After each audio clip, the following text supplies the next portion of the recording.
Hi there. In this video, we are going to learn about bar in bar chart. Let's first put our title here. Yes, and then budget, and then box office US and Canada. Then we have to put this mirror into colors, and we have to adjust turn off the stack.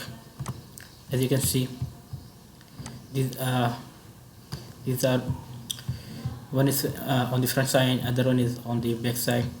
We have to change the size by pressing this measure value. You can see this, the orange value is our budget, and the blue one is our uh, box office US and Canada. Now we have to sort this value.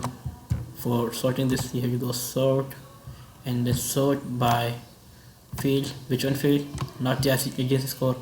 You have to choose this one, and you can choose anyone because this is the same value, and choose in descending order. That's it.